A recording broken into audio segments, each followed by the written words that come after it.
You're listening to WCOM LP 103.5 FM Carborough and Chapel Hill. It's a Tuesday, it's 5 o'clock, and that only means one thing. It's time for another round of Snarky Faith with your host, Stuart Deloney. This is a space where we irreverently wrestle through life, culture, and spirituality, all with our heads in the clouds, our tongues in our cheeks, our hearts in our sleeves, and our feet on the ground. At Snarky Faith, the questions or even the answers are never the point. It's all about the conversation. So here's your host, Stuart Deloney.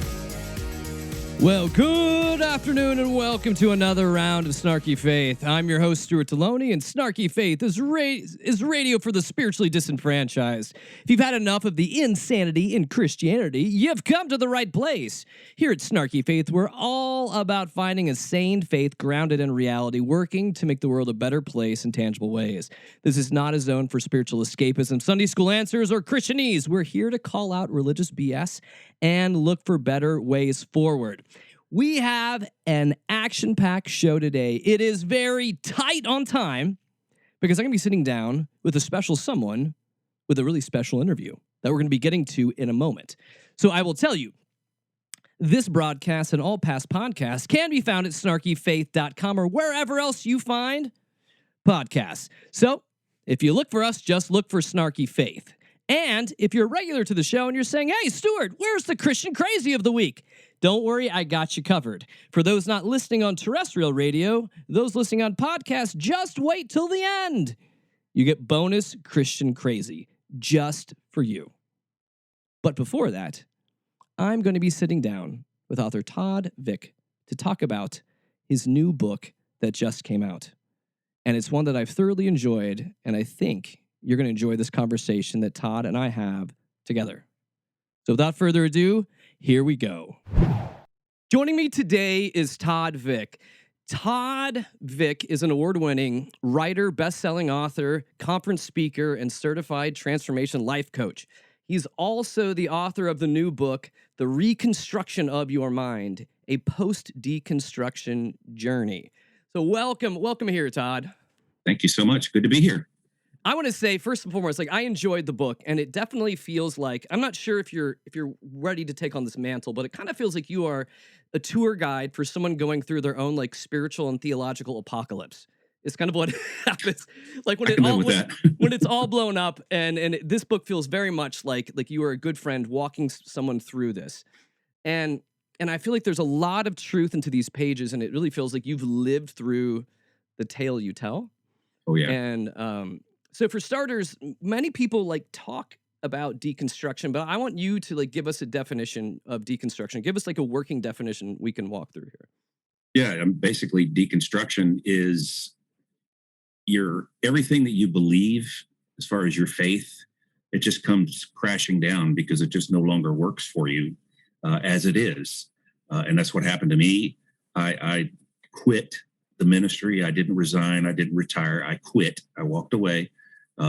With extreme prejudice and, just kind of went through this whole thing. I was like, I don't even believe in God anymore. I'm not even sure I believe in any of this anymore because it was just such a long road of pretty much selling out to, the church was paying my salary. So I kind of had to give them what they wanted kind of thing.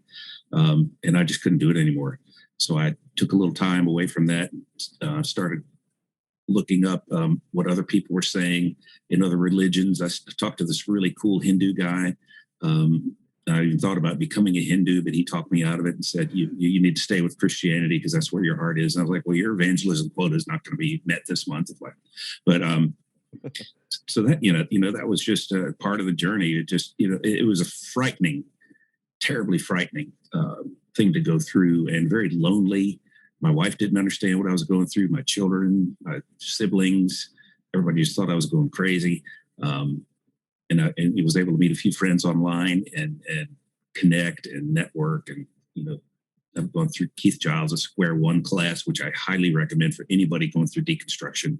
And he is a great teacher and a great mentor. And I just think we need to get behind him as much as we can. But yeah, that's about it. It all comes crashing down.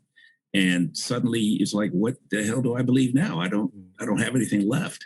And that's when you kind of go on a journey to piece it together. And that's where the book came from, my journey of piecing it back together, and I'm still piecing it back together. It's not complete, but yeah, like you said, I just wanted to help the reader find a place where they can at least start building again, and enjoy having faith, because that's what deconstruction, it kind of takes the joy out of everything, and makes you sad and depressed. And then, Reconstruction is like, okay, that maybe there's hope after all for this.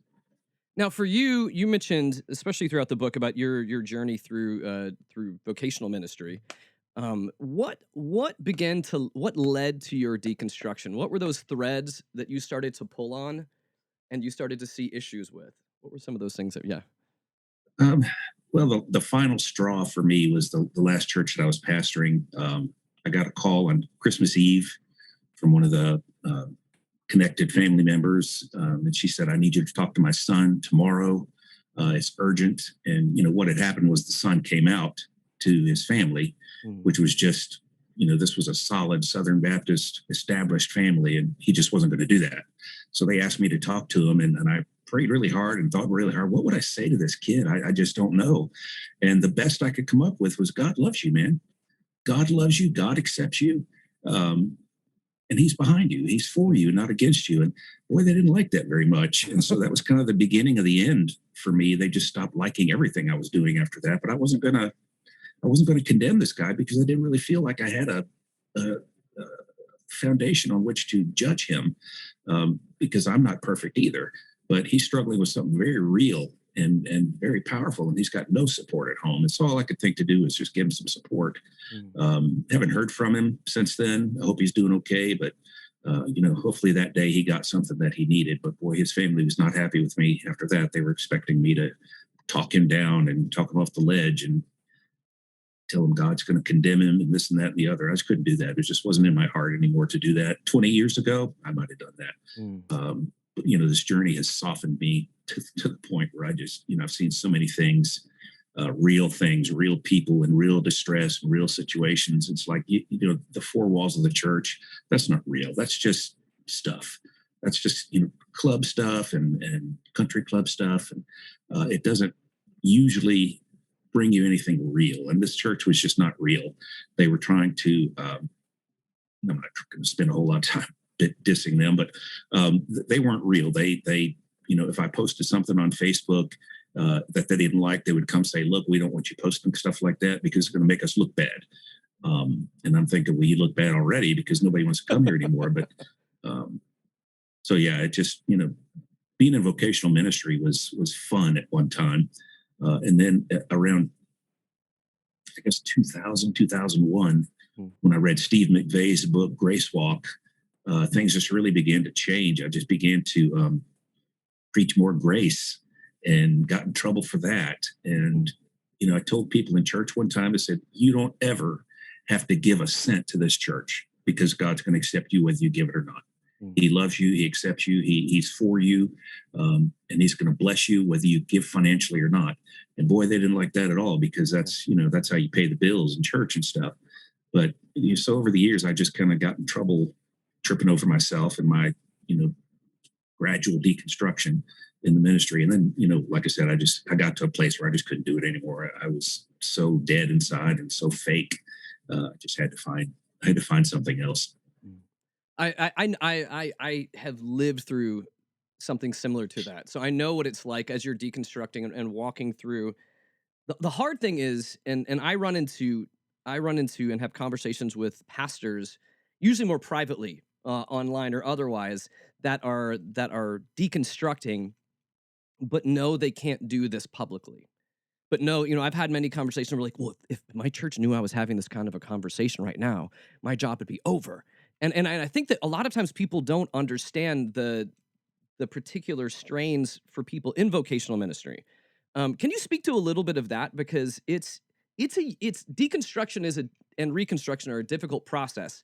It's even more difficult when your vocation pays the bills and your deconstruction is leading you away from that. Yeah, it's easy at first because they're paying your salary and you just got to do what you got to do. And they even taught us this in seminary. You just teach the word and preach the word and don't let anybody tell you otherwise. But sometimes I just felt really bad about certain things that I'd come across in scripture. So I would skip it and move to something that I could preach and they would accept, like the cross, the blood, the resurrection, things like that, make Baptists want to shout and things. But they didn't shout, by the way. But yeah, it's like you're selling out every week. And I enjoyed preaching. I enjoyed teaching very much. I kind of miss it sometimes, but there were just times where I almost couldn't get the words out because this was not what my heart wanted to say. And I think they could tell after the sermon was over because you didn't get as many pats on the back and things. But yeah, it's really, really hard when you've been ensconced in that lifestyle for so long and people know you in this way.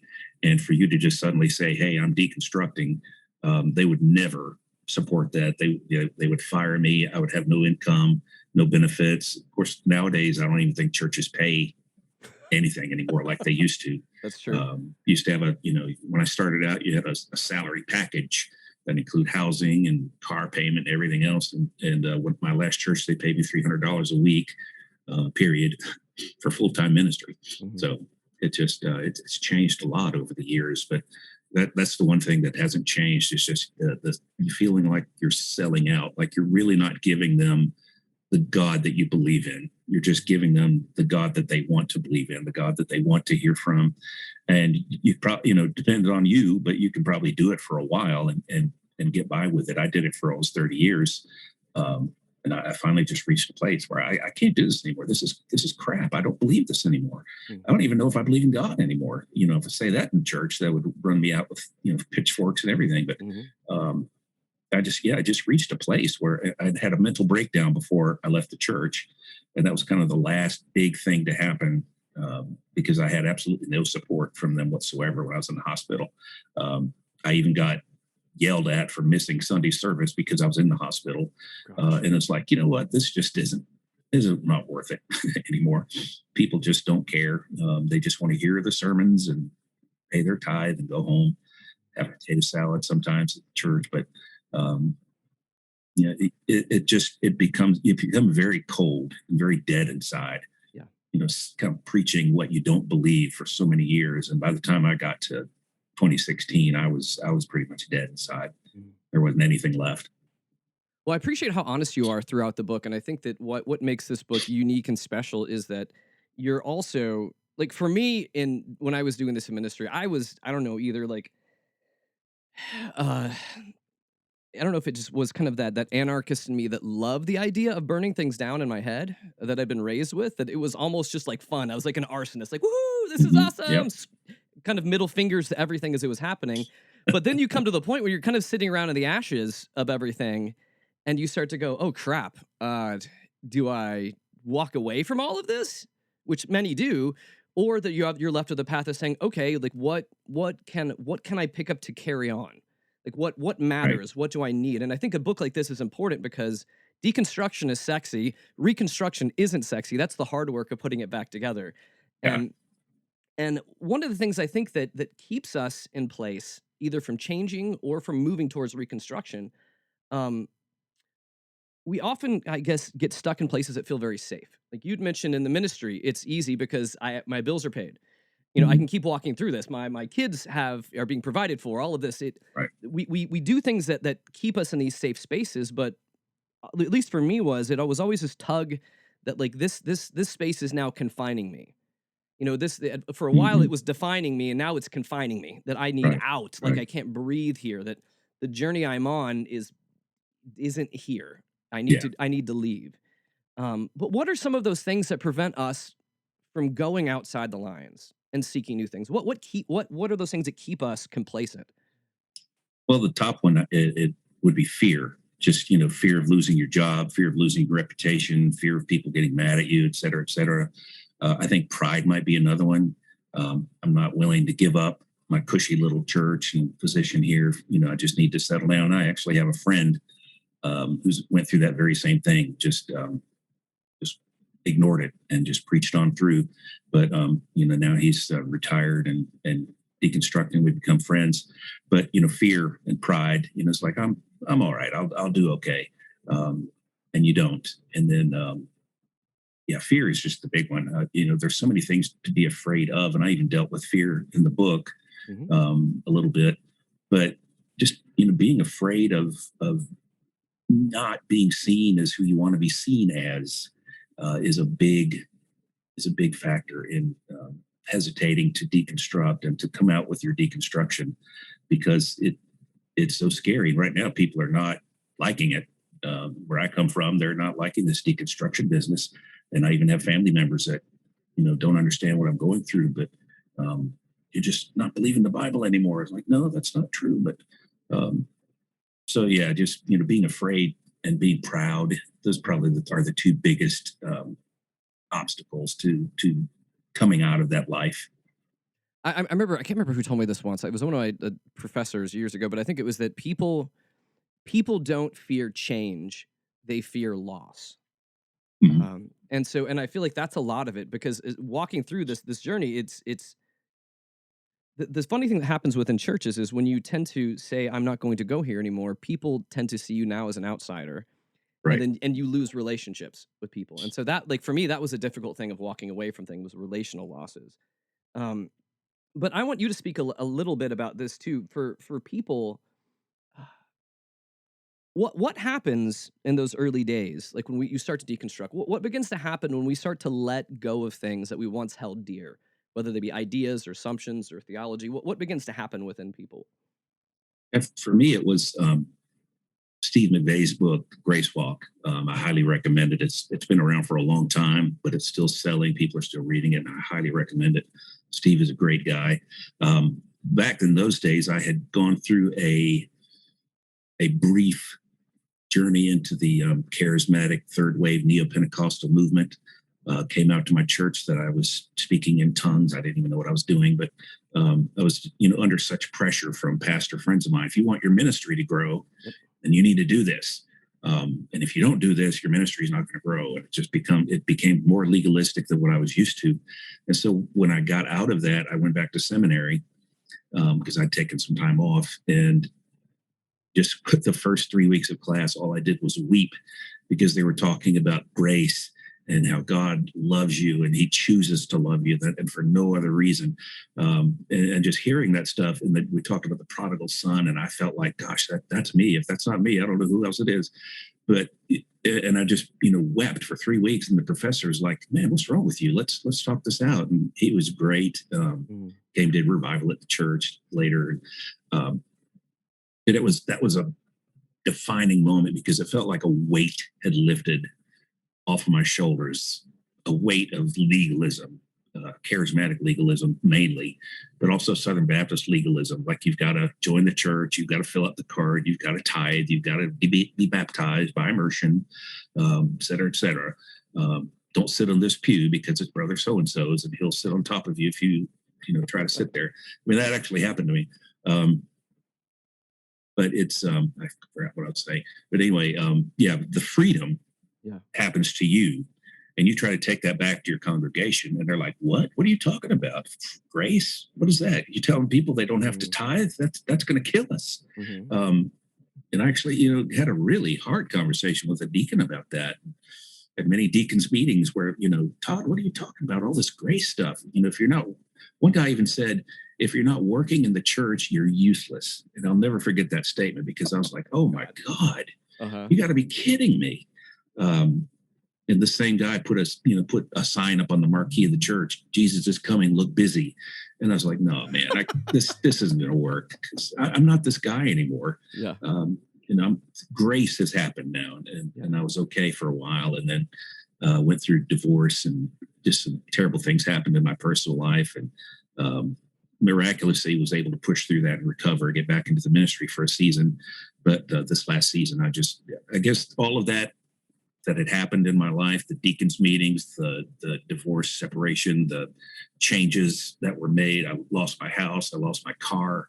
There was just so much loss during that time that it was, I didn't know what I was going to do. And so getting through that was kind of a big deal to me, but I still really didn't get through it. I was still struggling with that all the way up to the end of, my ministry at 2016.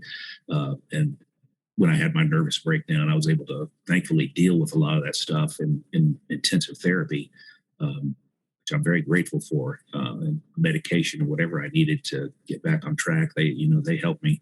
And that's kind of, that's kind of where I'm at. I just want to help people get through this thing, because it's hard, but you're not alone. Yes. You don't have to be alone. And as human beings, we are so connected in so many ways. Even the Trinity is a relationship: God, Father, Son, Holy Spirit, mind, body, soul. Everything about us is part of a relationship. Jesus prayed, "Our Father who art in heaven, give us this day our daily bread." It's not, but we in this culture we try to be alone, try to take care of it ourselves. We stuff down our feelings, and then without warning, they just come and explode on you. And it's just not good. A lot of people do that. They stuff their feelings and they treat it with drugs or drinking. I did all of that for a long time, and it just it kills you after a while. You just leave that stuff alone, and then one day it just comes up and bubbles over like an explosion of a champagne bottle or something, and it just changes your life. You just have to. You can't be this way anymore. I couldn't live another day like I was living.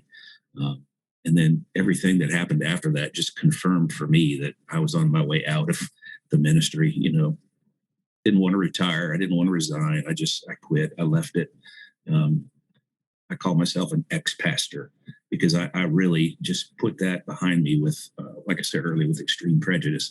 But and deconstruction leaves you critical sometimes if you don't be careful. And I had become a deconstructed version of what I was before. They're wrong. He's wrong. She's wrong. I can't believe they're saying that. That's just so wrong. And you just have to be careful with that. And I finally was like, you know what? I don't want to become this again. I don't want to be this person again. So what do I do? And that's where I started. Just how do I reconstruct? Where do I start? And so I thought about trying a new religion, being a Buddhist, being a Hindu, because they're so cool and Zen, and I needed that in my life. But back in Christianity, because when it was all said and done for me, when everything had come crashing down, the only thing that was left to build on was Jesus. And so I just started looking into him again, reading the New Testament, following his example, reading about the things that he taught. Read an amazing book by Brad Jersak, A More Christ-Like God, things like that. And then Her Gates Will Never Be Shut, and all these things. Like, I believe this. This is what I've believed, but I've never heard anybody say it before. And that's where you really begin to see that there's a way out of this. There's a better way to live.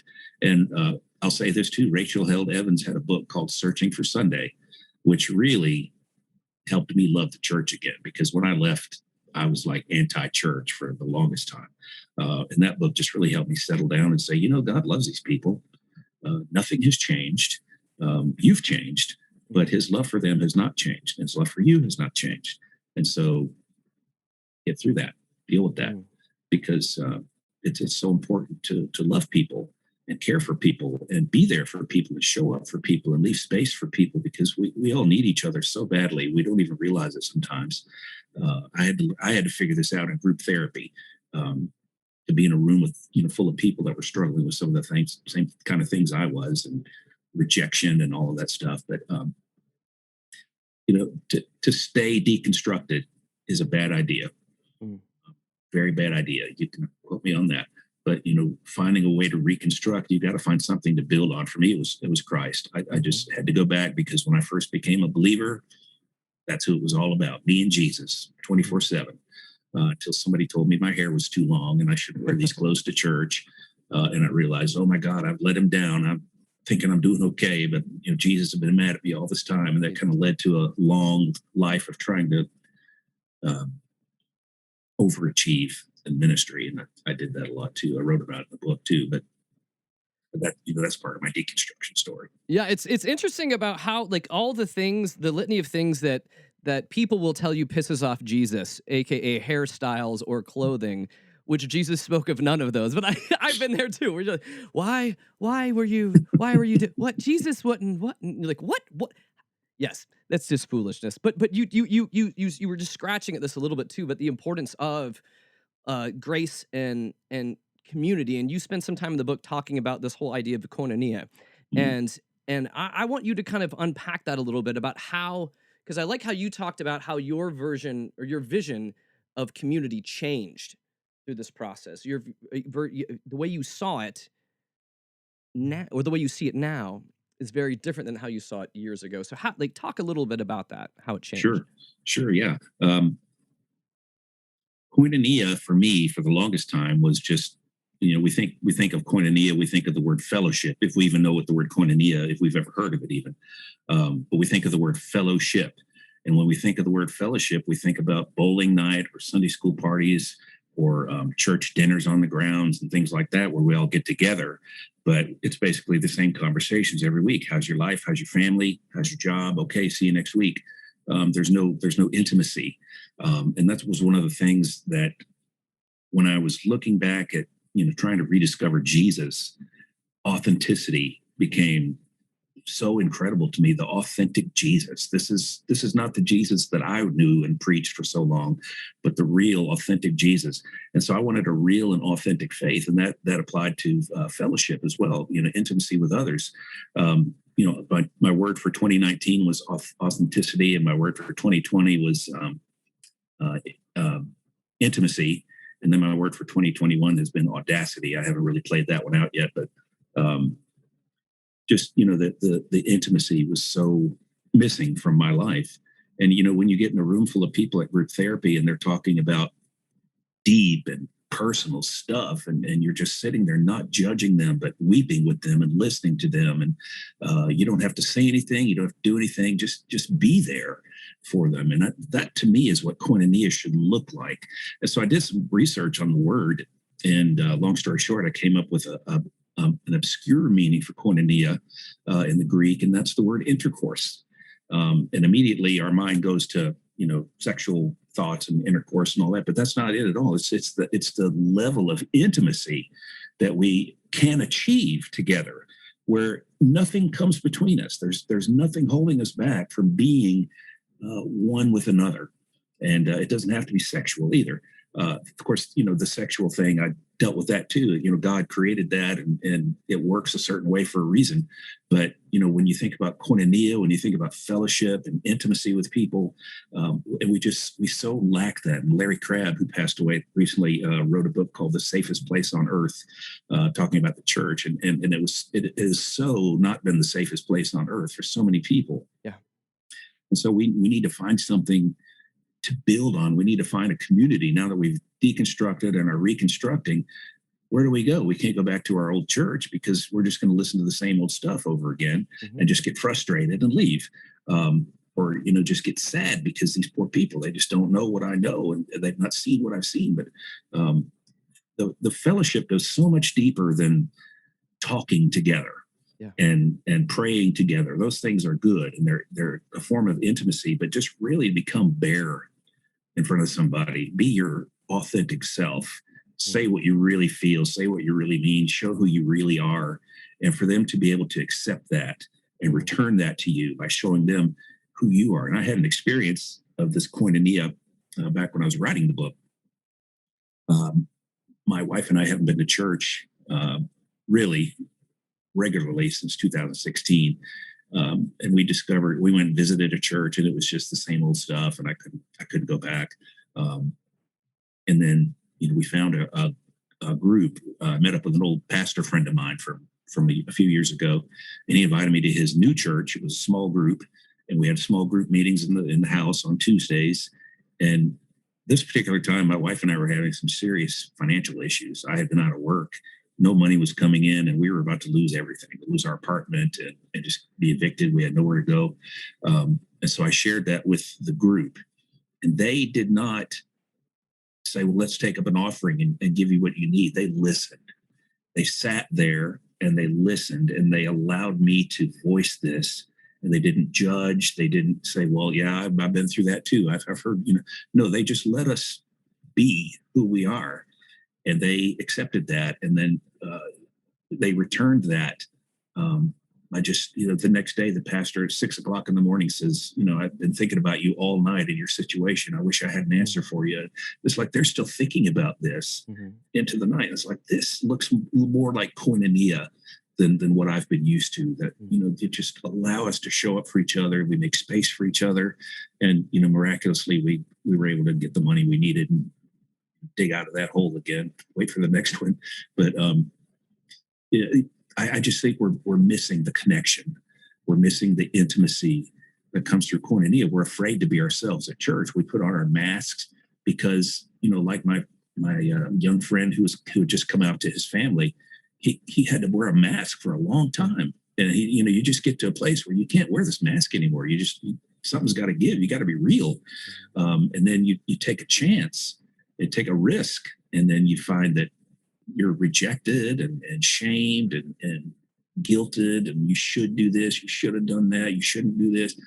People should all over each other, and it just becomes a nightmare for people. And the same applies to deconstruction, I think. Yeah.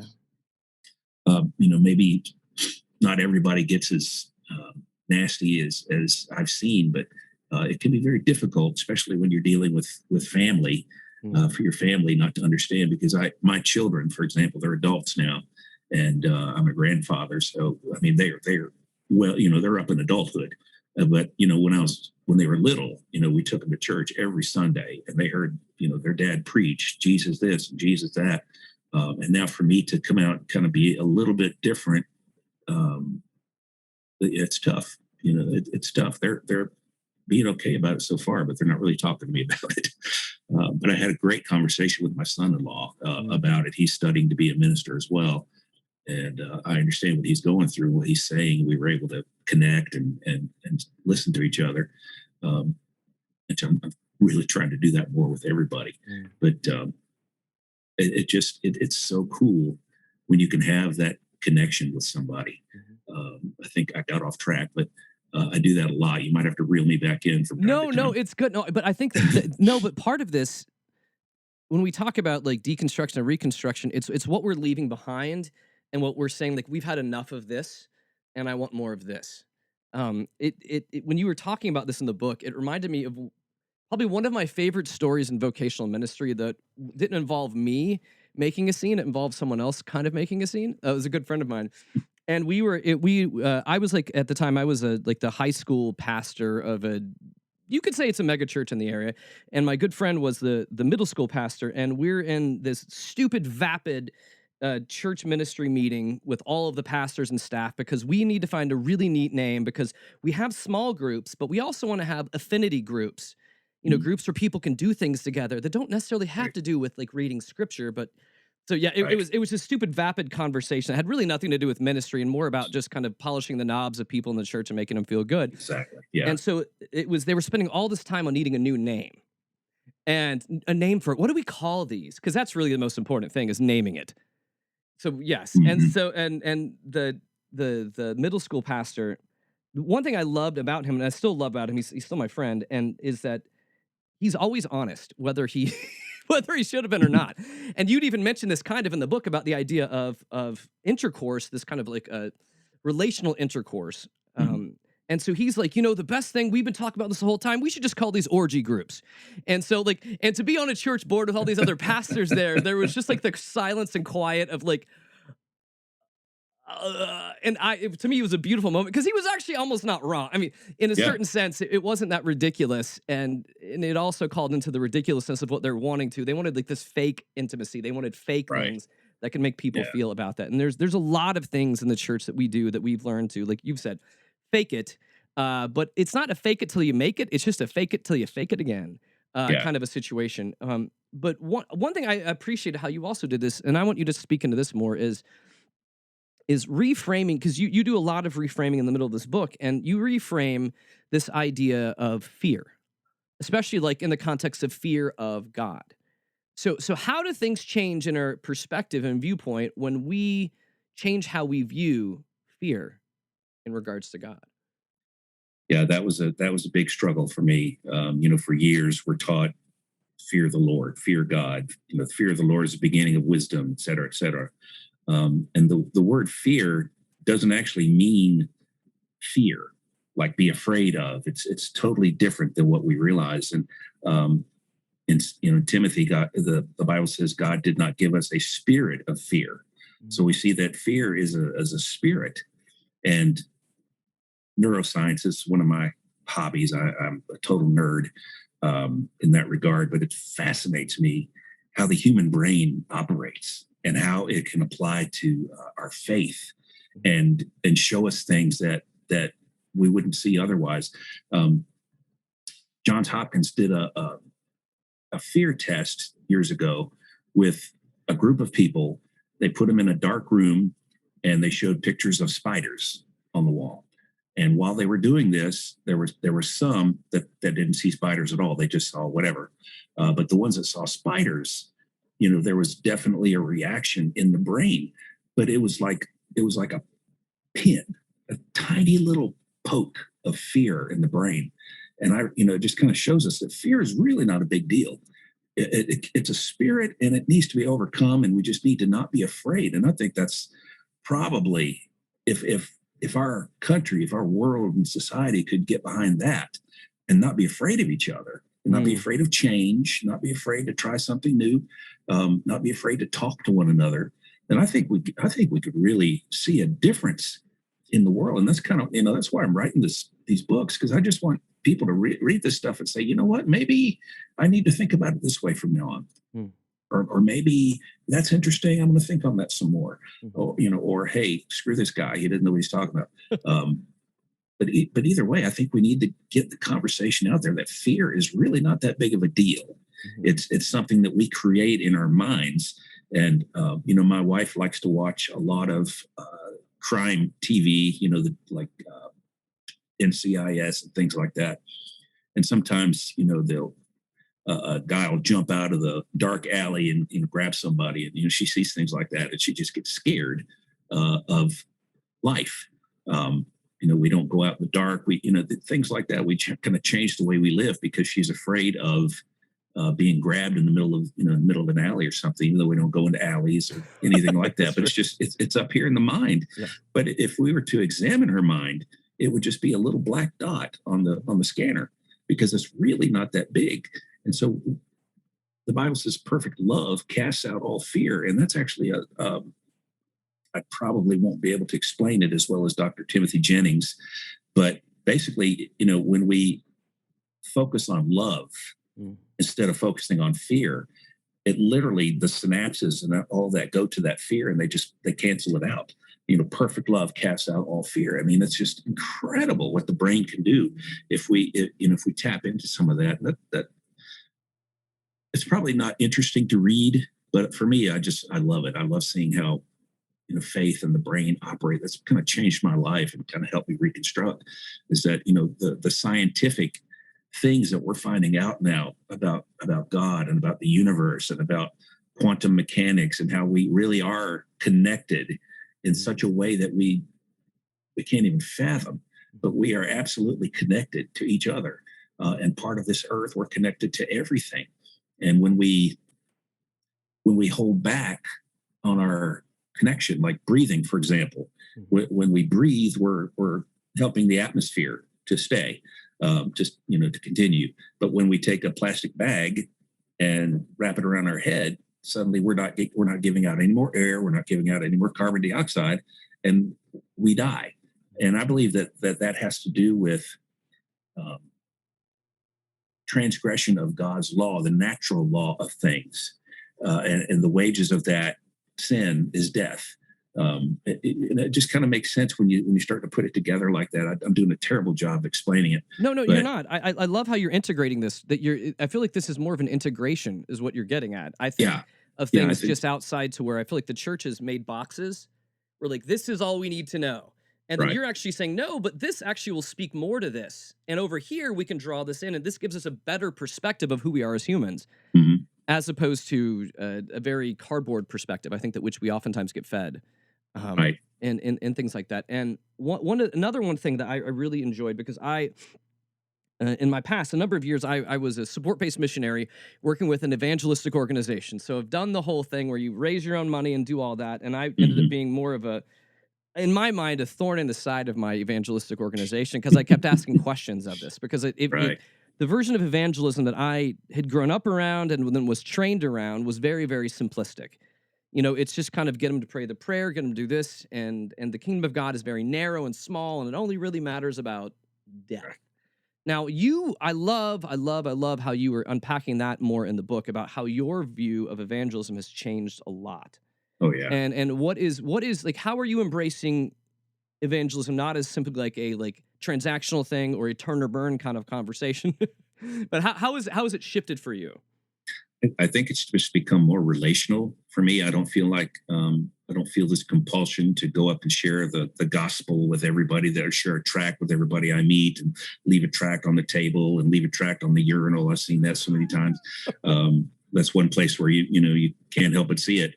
But evangelism for me was a sales pitch back in those days. It was, you've got a problem. You're full of sin and separated from God. Jesus has the solution. And here's what you got to do to get this. Here's how we close the sale.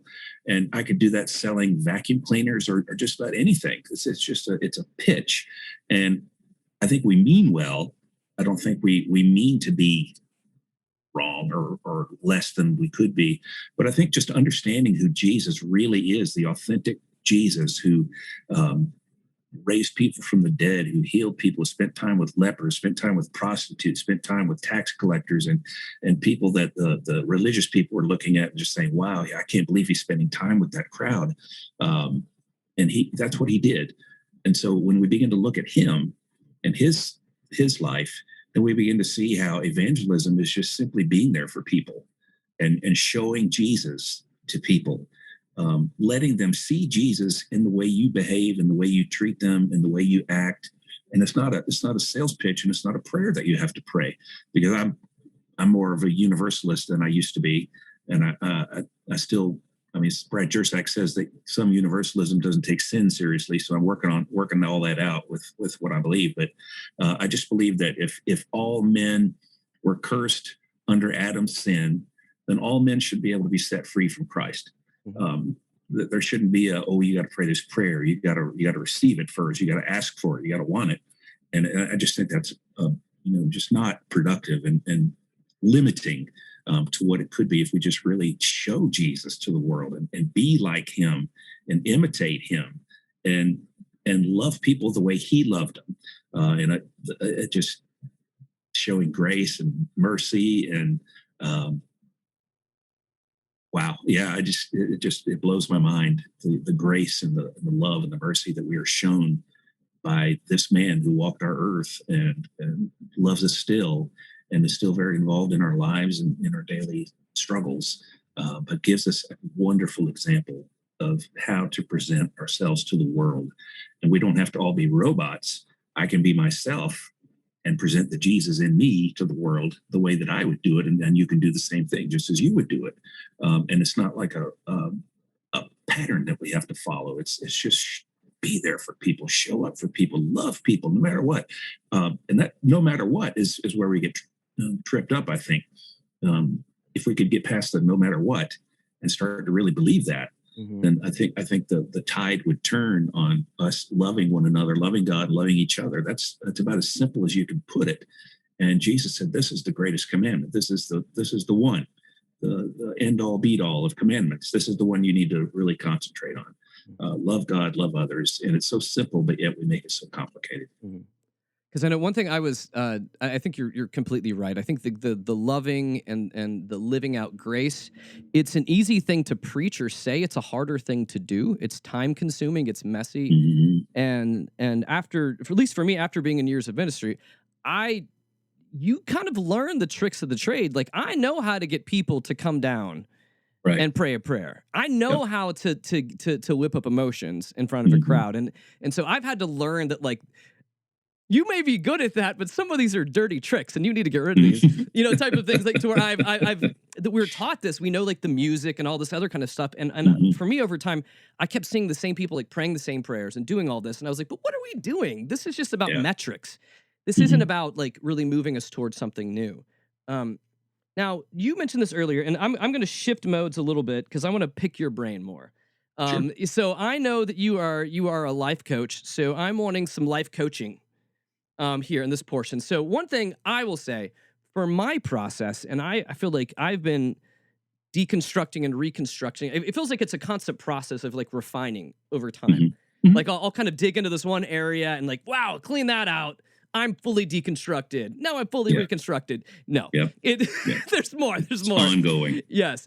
One area for me, I that I've struggled with on the reconstruction side, and I was just going to pick your brain about this. Sure. Because being someone, because I think I've been through similar circles as you. I was raised Southern Baptist, but I've also been exposed to like the charismatic Pentecostal circles as well, and lots in between. And also being a pastor, some of those. We've been around manipulation things and things that people happen, and so for me, one of the areas I'm like honing in on, at least in this season, is kind of those smaller things. Um, when do we know? Like, and I was going to ask you about some of these things, like like how do we trust in like that small voice of God, and that it's not something that we've been like taught to do or manufacture us to do. Just like in certain Pentecostal circles I've been around where you teach people to speak in tongues. These kind of things. Yeah. We've taught people to like say the things and do the things, but then when you begin to go back and be like, all right, a lot of that is crap. Yeah. And so, yeah, how do you do that, life coach? So like, how do we begin to retrust in those, like the small parts of our faith? A friend of mine who is a pastor once told me to celebrate the small things in life. Mm. And so I've tried to adopt that mindset in everyday life. And it really is just a matter of focusing your mind on the smaller things. Mm. Back in my heyday as a pastor, I wanted to preach the convention sermon. I wanted to have the mega church. I wanted to, do all this. But now it's like if somebody needs a ride home, I want to give it to them. If someone needs something, I want to be the one to help them with it. And just focusing on the small, because in God's kingdom, small is large. Mm-hmm. Small is very large.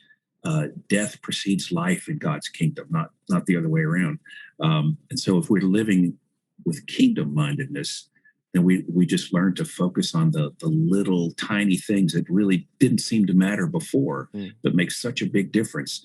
Jesus having dinner with known sinners, having dinner with somebody, being in their home was a big deal in this culture. To be invited into someone's home was one thing, but to be invited to sit down to a meal with them is a very intimate thing in the ancient world. And so when people saw Jesus doing this, they're just like, this is not biblical. We can't do this. He's going to ruin the reputation of the, whatever.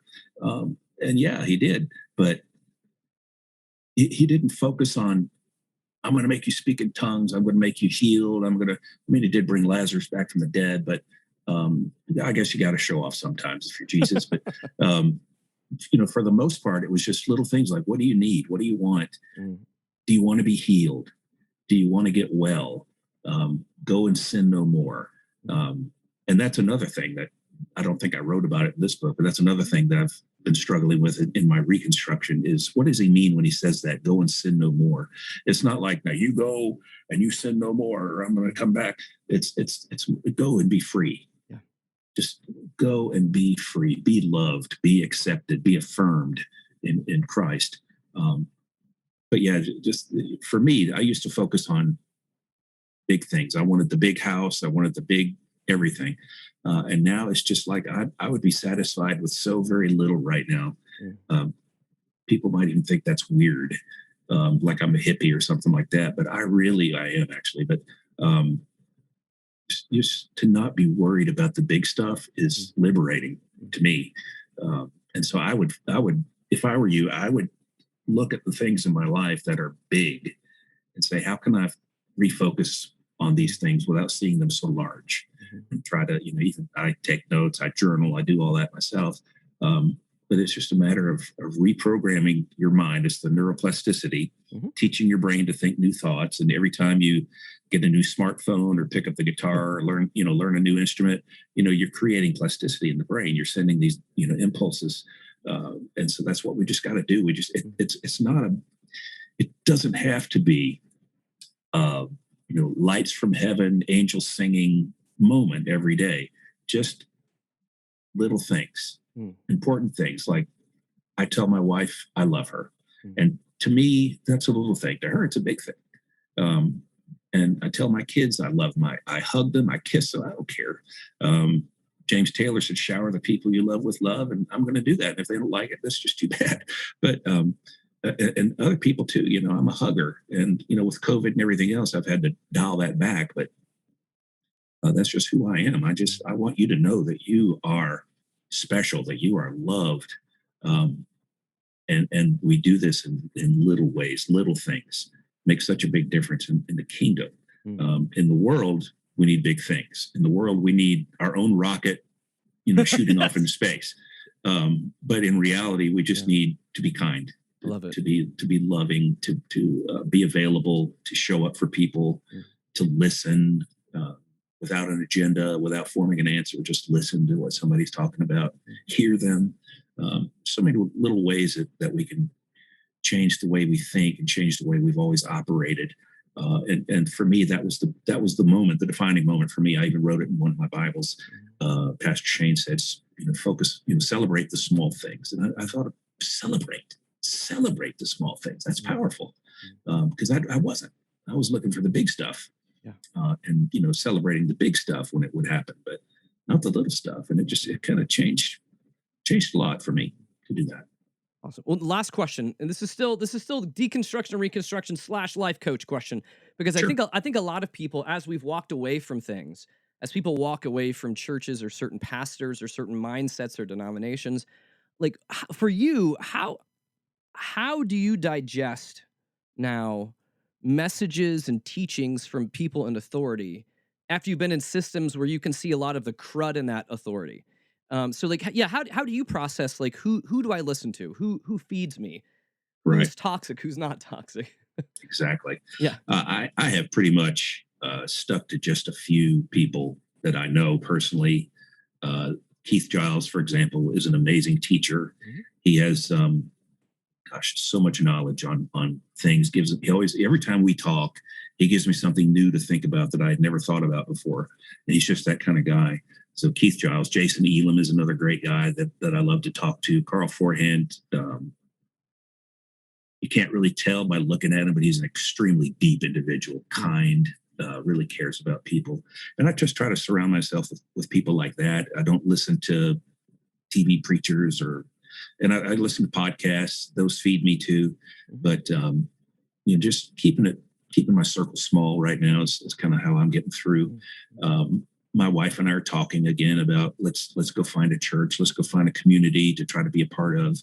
Don't know if it's going to happen. Don't know how it's going to go. But I just feel like we need that. We need to be around people. Mm-hmm. We need people in our lives. We need that koinonia. And we can't stay home. And COVID has had us all staying home for so long. A lot of us just are afraid to leave the house even. But when we do get out there and be around people, even if we don't connect with them automatically, at least there's something powerful about just being with others and human beings and not just dogs, which we pretty much are 24/7. But that's good. Did that answer the question? Yeah, no, I like it. I like that. And Todd, so as we've been talking through all this, so how I know people can find the book on Amazon. Reconstructing Your Mind, a post-deconstruction journey by Todd R. Vick. Todd, how can people find you if they're wanting to find out more about you or connect with you? Got a website, toddrvick.net, and basically it's got all my social media. Everything that you would need to find me is going to be on that website. Okay. Try to keep it simple. No, I think simple is good in these days of complicated many things. Keep it small, keep it simple, which I think is a lot of this message that we heard today. Well, Todd, thank you for your time. This has been a great conversation, and I really do believe that this is a good asset for people that are in that process of kind of walking along their journeys. For someone who's been through deconstruction and continues to be through it, this was a good book for me as well, too. It was a good reminder and a good reframing for a lot of things. So, Todd, I appreciate what you're doing, and I'm excited to see where this book goes and what goes on next for you. So thank you so much for your time today. You're very welcome. Thank you so much for having me. This has been fun. Well, that's all we've got today, boys and girls. But before I send you off, just a reminder to share the show, subscribe, and give Snarky Faith a review over on Apple Podcasts. Helps get the word out to new listeners.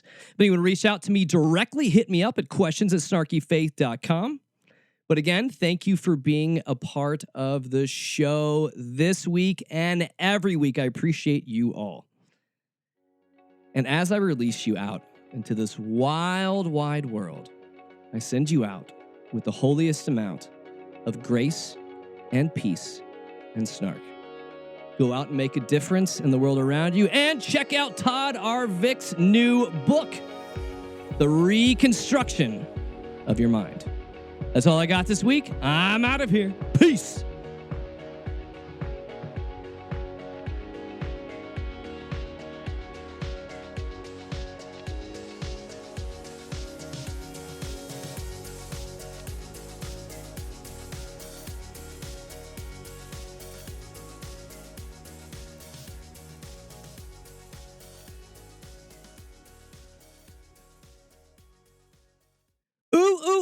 Someone stayed around for bonus content on the end of the show. You know what that means? It means you're better than everyone else that listened to the show up until this point. You stayed for the bonus. It means you are my favorite listener.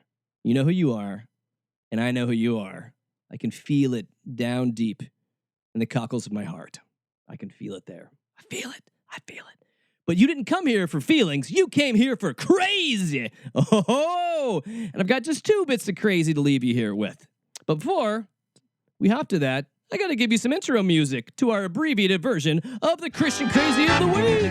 If loving the Lord is wrong, I don't want to be right. Lord have mercy.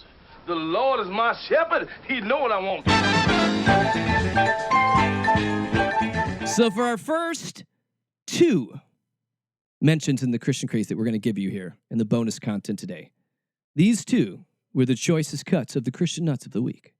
Now, I'm not quite sure whether we're going to call this like beat poetry or like musical theater. I'm not really sure whether he's freestyle prophesying, exactly what you label this at.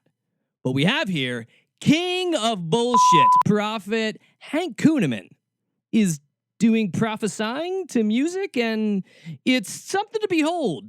And really, it kind of just mocks itself as it goes on. But I think you'll enjoy it, because it's nuts. Keep your eye upon Arizona, because God says, see my finger? The domino falls. Keep your eye upon Wisconsin and Michigan. I will crack them and smack them together. And I will cause the Liberty Bell to ring loud in Pennsylvania. And I will teach a lesson to the devil who thought he could go down to Georgia. And I'm going to show an interesting clue in New Hampshire. And I'm going to also unveil from the high place of Colorado, I'm going to bring it down and let you see something. Get ready. As these things begin to happen, says the living God, the news, they're going to say, we want truth. Do you believe that you're even hearing this? God says, watch, the first sign is they will say, and they will begin the blame game. They'll start pointing the finger at the very ones that they were lifting up and lying about and concealing their behavior. And they will demand truth to save their own hides. And they will say, we want evidence regarding the virus. But then God says, watch, as they have to choke on that, they're going to have to see election results smack them between their eyes. I mean, I kind of feel like Hank Kunneman is like the Olivia Rodrigo of Christian prophets. Like, he's brokenhearted. He's brokenhearted, and he's upset that his Orange Messiah is not there. And he's kind of hung up on this thing, and he's not really getting over it anytime soon. But you know who else is someone that is really known for kind of drawing their line in the sand, saying, I'm going to double down, then I'm going to double down and double down and double down and double down and double down because I am so effing prideful. There is no way you're ever going to hear me tell you that I am wrong. Because that is what most pastors and prophets should be, full of humility like this. Because Greg Locke is if he's anything, he's full of humility. And that is very thick sarcasm. Very thick sarcasm. But, you know, if you are planning on visiting Greg Locke's church, he's got a couple words for the wise. You know how we talk on the show a lot of times about how Jesus has a wide table and it's open for everyone? Not so fast, Greg Locke says. Not so fast. Because there's people that are not welcome in his church. And he's going to tell you who needs to keep their fanny out of his pews. And as I leave you with this, I ask you very sincerely, what Looney Tunes character does he remind you the most of? So let's have it, Pastor Locke. Don't believe this Delta variant nonsense. Stop it. Stop it. If they go through round 2 and you start showing up all these masks and all this nonsense, I'll ask you to leave. I will ask you to leave. I am not playing these Democrat games up in this church. If you want a social distance, go to First Baptist Church, but don't come to this one. I'm done with it. I said I'm done with it. Like a fur and that dirty Turkish harkaback flat and Porton, Philip Bunker Burton, Perkaluma Burton, Durton, Bush, Latin, Martin, and Adam.